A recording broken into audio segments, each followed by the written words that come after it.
Bien, continuando con la clasificación de los residuos, vamos a hablar ahora de lo que son los residuos peligrosos.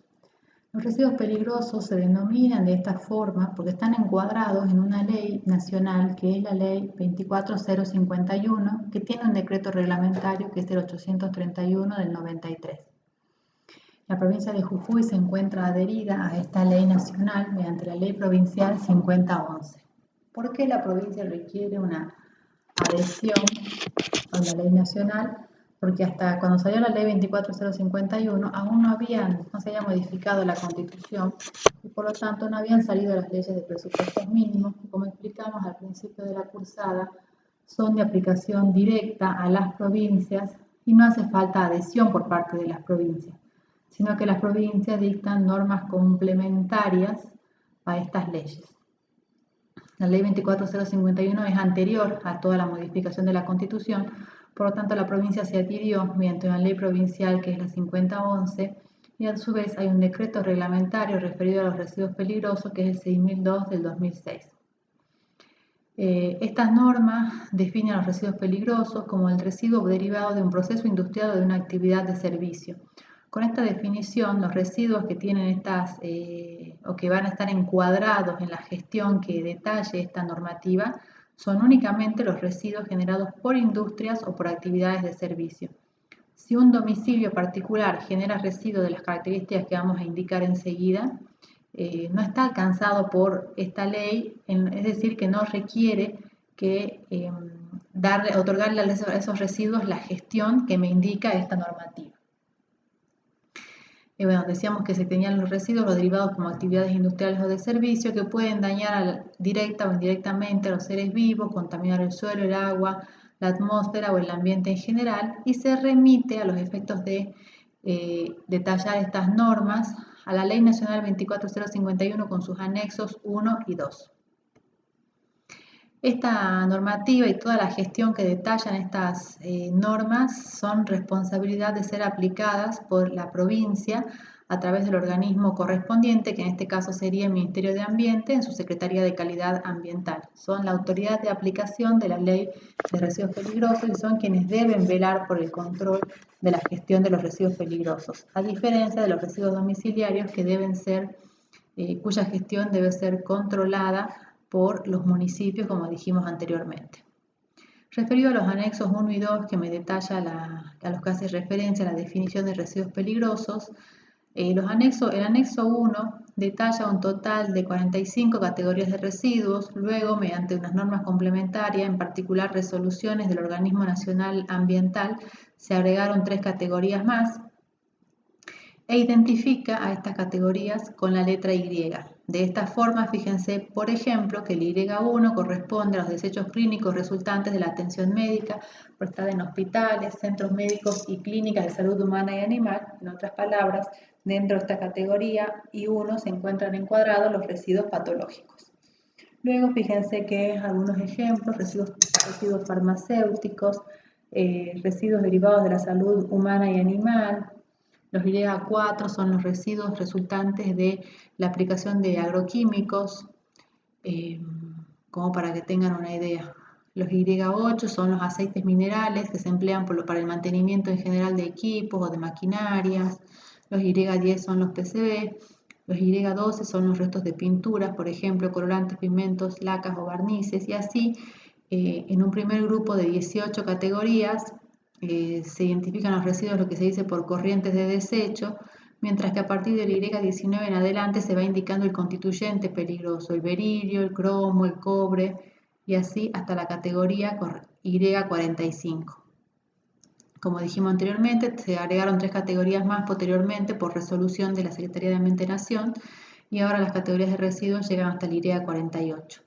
Además, el anexo 2 de la Ley 24051 encuadra a los residuos o los califica como peligrosos dependiendo de su característica de peligrosidad, y así se encuentra indicado si son inflamables, si son combustibles, si son tóxicos, entre otras características. Para regular la gestión de los residuos peligrosos, es decir, las diferentes figuras que intervienen en este circuito, que anteriormente la hemos identificado como generador, transportista y generadores, transporte y generación, transporte y tratamiento, Aquí la figura entonces sería la del generador, la del transportista y la del operador. El generador entonces, conforme a la definición, van a ser todas aquellas industrias que generen residuos de cualquiera de las características que acabamos de mencionar.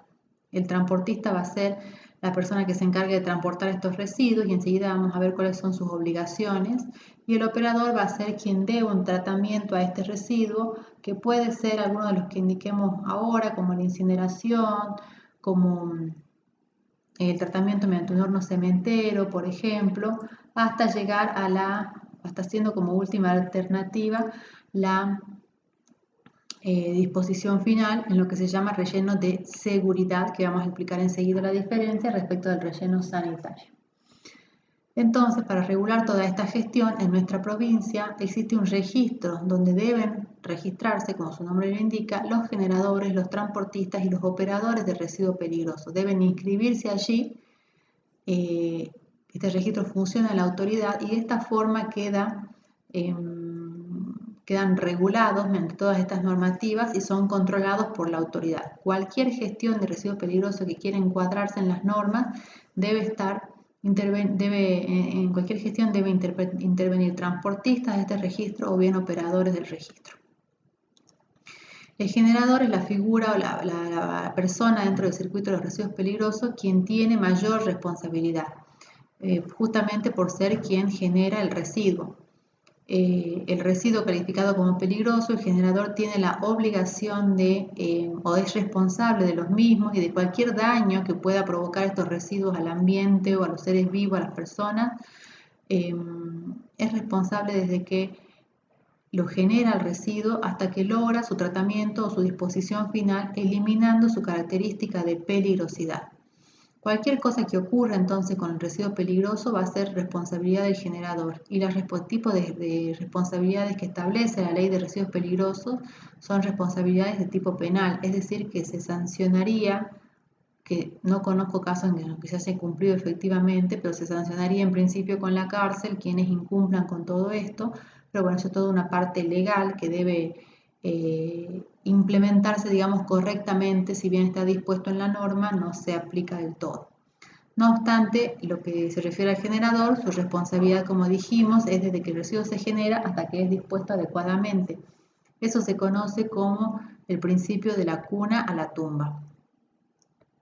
Y dentro de también están los generadores de residuos patológicos. Los residuos patológicos son todos los residuos derivados de establecimientos de salud, de atención humana, que pueden tener diferentes características, por ejemplo, de laboratorios bioquímicos, residuos provenientes de cultivos, restos de sangre, residuos orgánicos del quirófano, algodones, gasas, vendas, agentes quimioterapéuticos, terápicos. Todo este tipo de residuos se encuadran como residuos de tipo patológico, son los Y1 de la ley, y también están alcanzados por esta gestión que vamos a describir para los residuos peligrosos, solo que quienes tratan o quienes intervienen en el circuito de los residuos patológicos se inscriben en otro registro específico de generadores, transportistas y operadores de residuos patológicos.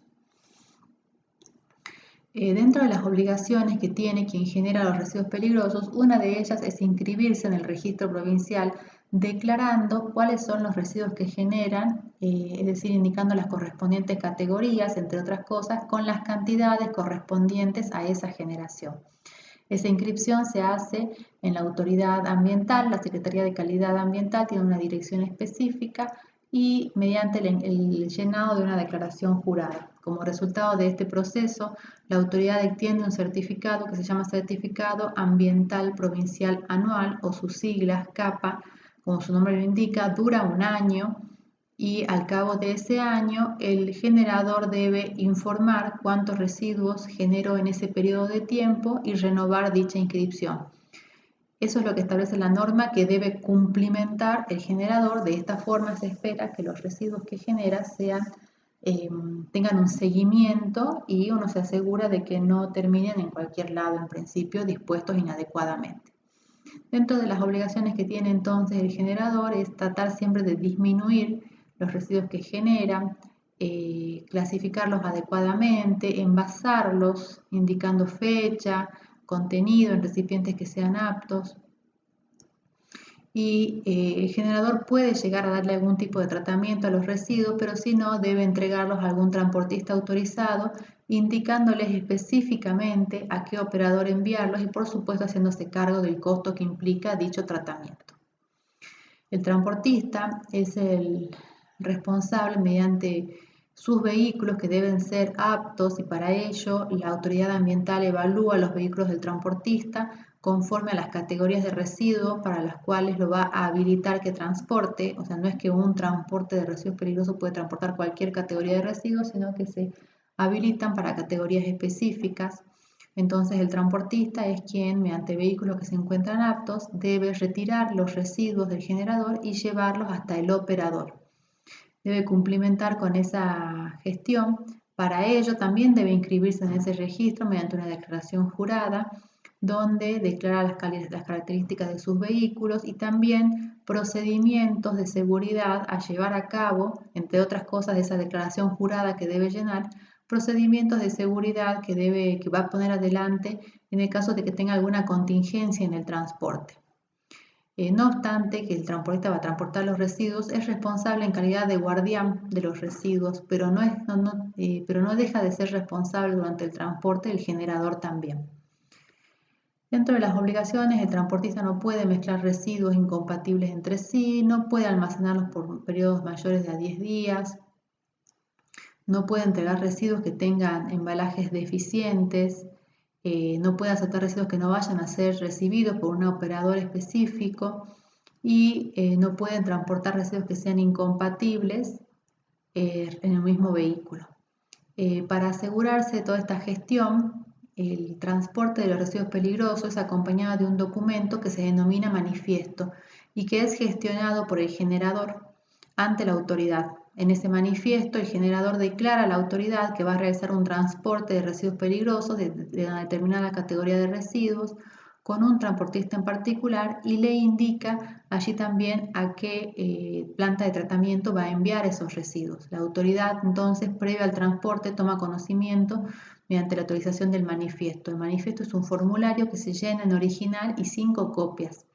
Cuando la autoridad habilita o autoriza un transporte de residuos peligrosos, con el manifiesto conteniendo toda esta información que acabamos de indicar, datos del generador, del transportista, del operador, categorías a transportar, cantidades de residuos que se va a transportar, vehículo específico del transportista que va a realizar dicho transporte, hoja de ruta, es decir, el camino que va a seguir el residuo desde donde sale el sitio de generación hasta el operador. Con toda esa información, la autoridad autoriza el manifiesto, que consiste en un formulario con un original y 5 copias, y retiene el formulario original. Y le entrega al generador el formulario, la copia 1, 2, 3, 4 y 5 del manifiesto. El generador, cuando le entrega los residuos al transportista, se hace firmar todas las copias y retiene la copia 1 como comprobante de que sus residuos fueron entregados al transportista. El transportista se va con la copia 2, 3, 4 y 5 hasta el sitio de operación, y en el sitio de operación el transportista hace firmar los manifiestos con el operador y retiene el transportista la copia 2, que es su comprobante de que el residuo que recibió fue entregado al operador. El operador retiene la copia 3, 4 y 5, que vamos a indicar enseguida qué es lo que hace. Dentro de las prohibiciones referidas al transporte, la provincia de Jujuy no pueden ingresar residuos peligrosos que tengan como único destino su disposición final o su confinamiento. Solo se autoriza el transporte o la circulación de residuos peligrosos de otras provincias en carácter de paso, es decir, que nadie puede venir a dejar sus residuos simplemente para disponerlos finalmente, sino que solamente puede ser en carácter de paso o bien cuando se vaya a hacer algún tratamiento como un reciclado o una regeneración. Los operadores son las personas responsables de operar una planta, que sea de tratamiento, de eliminación o de disposición final del residuo, y para ello deben registrarse también mediante una declaración jurada e inscribirse en el registro de residuos peligrosos. El operador, se entiende entonces como planta de tratamiento la que modifica las características del residuo peligroso, haciéndolo o quitándole su característica de peligrosidad, y como planta de disposición final, aquellos sitios que se encuentran acondicionados específicamente para el depósito permanente de residuos peligrosos. Cualquiera de estas características entonces es definida como operador. El operador va a recibir el residuo de un transportista que se encuentra autorizado y cuando recibe la copia 3, 4 y 5 del manifiesto, le devuelve se queda con la copia 3 el operador y la copia 4 se la devuelve al generador una vez que terminó de tratar el residuo junto con un certificado de tratamiento del residuo y le envía la copia 5 a la autoridad junto con el mismo certificado de tratamiento de residuo. Cuando el operador le envíe ese certificado de tratamiento, allí recién se extingue la responsabilidad del generador. ¿Por qué? Porque su residuo, el que fue generado, fue dispuesto finalmente o tratado adecuadamente y allí sí termina su responsabilidad y a la autoridad cuando recibe ese certificado de destrucción le termina de cerrar el circuito del residuo para el cual autorizó su transporte. Para los residuos patogénicos, patológicos, la normativa establece la clasificación en 3 categorías. Los residuos que son tipo A, B y C. Los A son los que son similares a los residuos domiciliarios y por lo tanto pueden ser gestionados como tales. Por ejemplo, en un hospital, los residuos de la cocina del hospital. Los residuos de tipo B son los que específicamente, según la normativa, los clasifica de esta forma, son los que tienen características de cierta virulencia, los clasifica en sólidos, líquidos y punzocortantes. Los líquidos pueden ser, por ejemplo, restos de sangre, de placentas. Los sólidos son restos de algodones, gasas que hayan sido utilizados y los punzocortantes, las agujas, los bisturíes. La gestión que se les debe otorgar a estos residuos, que los tipo B serían los más complicados de gestionar, los sólidos en bolsas rojas, los líquidos en recipientes troncocónicos y los punzocortantes en recipientes cuadrados, rectangulares, rígidos. Internamente en el sitio de generación deben transportarse en carros diferenciados, almacenarse a 4 grados centígrados y ser recolectados por un camión exclusivo de patológicos como lo que podemos haber visto nosotros en la calle a veces circulando, que en el caso de la provincia de Jujuy, dicho transporte lo realiza LINSA. Se le puede brindar alguna alternativa de tratamiento a los residuos patológicos como la incineración, el autoclave, el microondas o la desinfección química. Y los residuos de tipo C son los residuos de tipo radioactivo que están, por ejemplo, los líquidos resultantes del revelado de una placa radiográfica que están alcanzados por normativas específicas. En nuestra provincia, la gestión que se venía otorgando a los residuos patológicos era la disposición mediante la técnica del relleno de un relleno que se denomina, fíjense, relleno de seguridad, cuyo principio busca ser es igual en realidad que el del relleno sanitario, solo que debe tener mayores cubiertas impermeabilizantes o mayores medidas de protección para poder disponer los residuos patogénicos y debe ser un residuo un relleno específico para ese tipo de residuos que esté cercado. Aquí se ve una mala también gestión de los residuos patológicos. Fíjense, bolsas rojas que dispersan sin la cobertura correspondiente. Algunas alternativas de operación de residuos peligrosos, una de ellas es el tratamiento en horno cementero. El horno cementero tiene la particularidad de que allí pueden ingresar residuos peligrosos de diferentes características. El horno cementero trabaja a temperaturas muy elevadas y por lo tanto tiene las ventajas de que los residuos inorgánicos quedan absorbidos en la matriz del clínker del cemento y los residuos orgánicos son eliminados a las temperaturas de trabajo que son de aproximadamente 1200 grados centígrados. Esta imagen es una imagen de la descarga de la materia prima de un operador que lo que hace es reciclar el plomo de las baterías. Esta imagen corresponde a un depósito de residuos peligrosos, en particular Y8, aceites. Fíjense que están dentro de una batea para contener cualquier tipo de derrame. Lo que le estaría faltando a este depósito es un techo y la señalización correspondiente. Eso es responsabilidad del generador. El sector de residuos peligrosos debe tener un techo, debe ser un sector cerrado y diferenciado del resto de los residuos, y debe estar debidamente señalizado. Aquí tenemos otro ejemplo de disposición de depósito de residuos peligrosos más ordenados. Fíjense que los residuos están identificados, rotulados, dispuestos sobre tarimas en este caso, y en recipientes que son aptos. Dentro de las alternativas de tratamiento, una de las opciones para tratar residuos peligrosos, pero también como opción de tratamiento de residuos domiciliarios, si bien no se emplea mucho, es la incineración. En la incineración, los residuos, tanto líquidos como sólidos, pueden ser sometidos a temperaturas elevadas, entre 850 y 1200 grados centígrados, y en presencia o en exceso de oxígeno, los residuos van a pasar, se va a producir la combustión y se va a destruir todo tipo de materia orgánica que va a pasar a la fase gaseosa, mientras que los compuestos que se puedan oxidar se combinan con el oxígeno y la fracción inorgánica pasa a formar lo que es la escoria, las cenizas resultantes de esa incineración.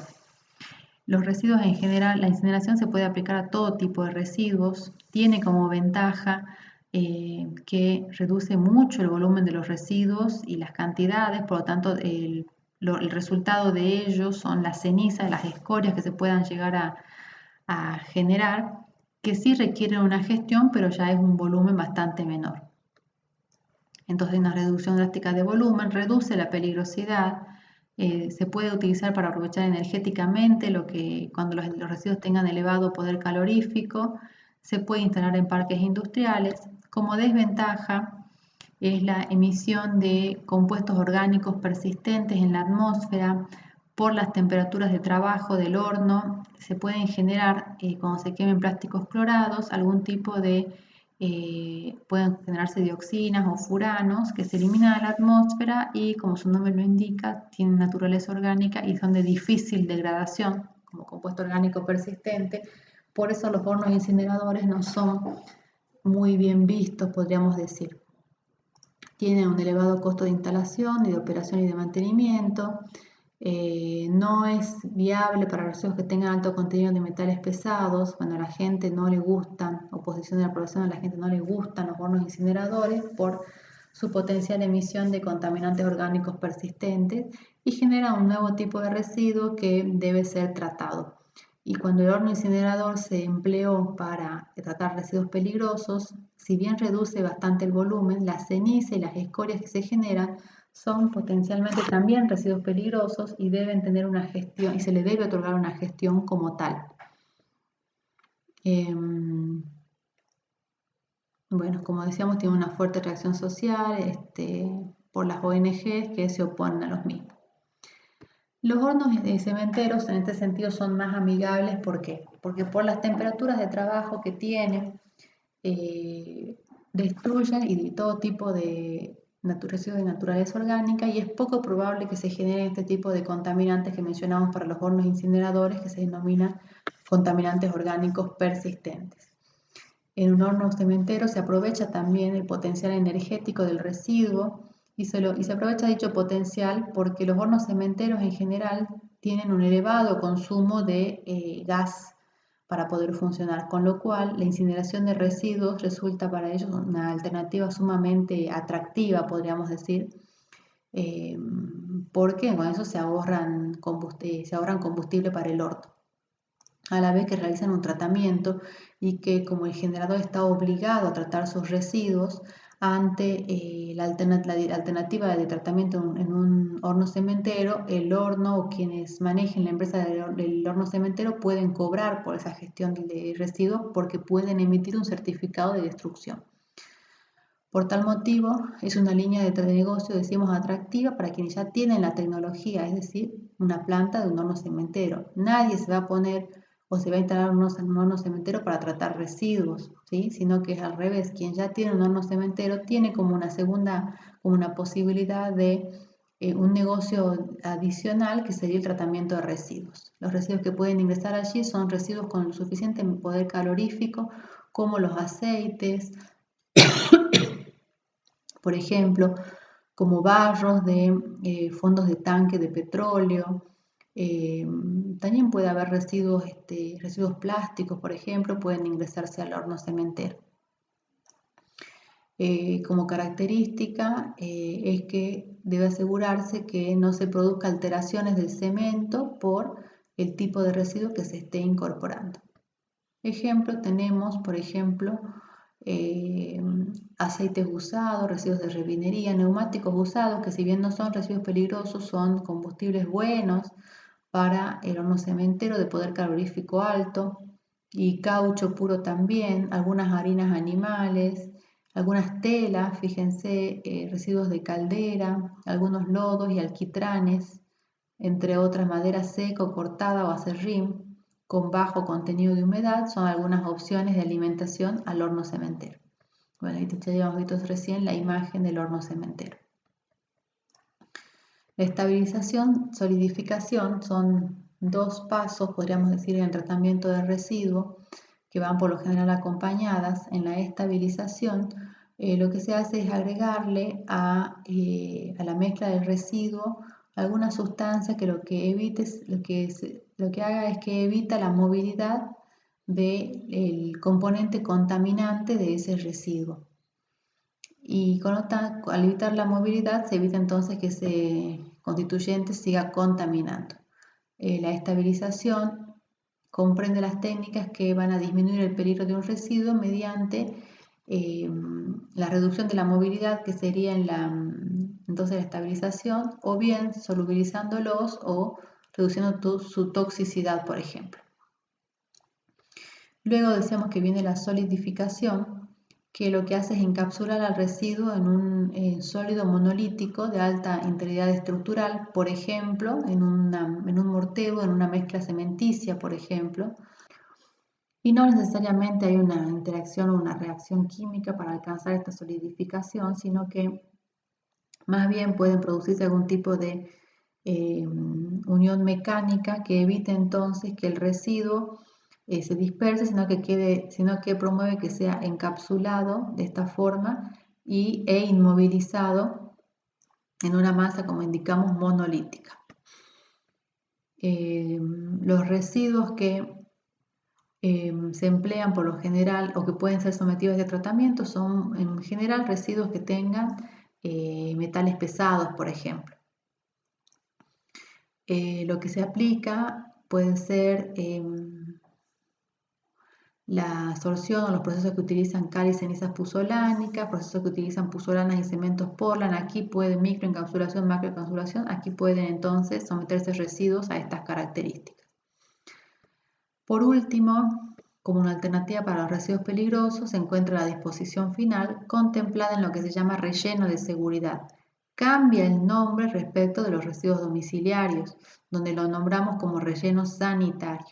El principio es el mismo, es decir, es una excavación donde se van a confinar residuos. En este caso se van a confinar residuos peligrosos. Y la diferencia básica entre el relleno sanitario y el relleno de seguridad es que el relleno de seguridad tiene mayores cubiertas impermeabilizantes para asegurarme doblemente, porque tiene en realidad dos membranas de polietileno de alta densidad, de que no vaya a haber ningún tipo de infiltración de estas sustancias que van a estar dispuestas en el relleno de seguridad, que son mucho más tóxicas que lo que es un residuo domiciliario común, que es lo que se dispone en un relleno sanitario. Entonces el relleno de seguridad va a recibir residuos peligrosos, pero tiene las mismas restricciones de un relleno sanitario. Por ejemplo, no podrían ir residuos peligrosos líquidos a un relleno de seguridad, sino residuos peligrosos tipo sólido. También, también se van a generar lixiviados en un relleno de seguridad originados por los residuos allí dispuestos en contacto con la lluvia de la zona y por lo tanto se requiere tratamiento. Y dependiendo de la característica del residuo peligroso será el tratamiento que se le otorgue a esos lixiviados. Por lo tanto, en general, salvo las cubiertas impermeabilizantes, el tipo de cuidado que se le debe dar a un relleno de seguridad va a ser similar al del relleno sanitario, porque también debe haber monitoreo de los pozos, como vimos recién. ¿Qué se debe considerar entonces? La impermeabilización del fondo del relleno y los taludes, su ubicación, con las mismas consideraciones que vimos para el relleno sanitario. ¿Qué es lo que se va a disponer allí? Una vez que se dispone, cómo se sella o se impermeabiliza la parte superior, tiene que quedar todo cerrado. Y luego el monitoreo del control, mientras dure su funcionamiento y una vez que el relleno fue cerrado. Aquí tenemos una imagen de un relleno de seguridad listo para ser utilizado. Y bueno, acá se pueden observar lo que es la membrana del polietileno de alta densidad como ejemplo. Este tipo entonces de disposición se emplea para residuos específicos de características más bien sólidas, no residuos líquidos, no residuos con elevados contenidos de humedad, y se debe cuidar que estos residuos no sean dispuestos en forma incompatible, eh, residuos de diferentes características que no se dispongan residuos incompatibles entre sí, entre otras consideraciones. Una vez que se llena un relleno de seguridad, debe ser cubierto con una membrana, sellado. Aquí se puede ver la técnica que se emplea para el sellado de las membranas de polietileno, que son como soldadas, y se les hace ciertas pruebas para asegurarse de que eso esté debidamente realizada, ese sellado. Y luego ese mismo tratamiento cuando se cubre el relleno una vez que está lleno, y posteriormente de la membrana una capa de tierra vegetal y arriba para que crezca mejor la vegetación arriba y quede una cobertura verde donde no se evidencie en un futuro que allí hubo un relleno, pero no obstante deben tener los controles correspondientes. Con esto entonces terminaríamos lo que es en principio la gestión de residuos peligrosos.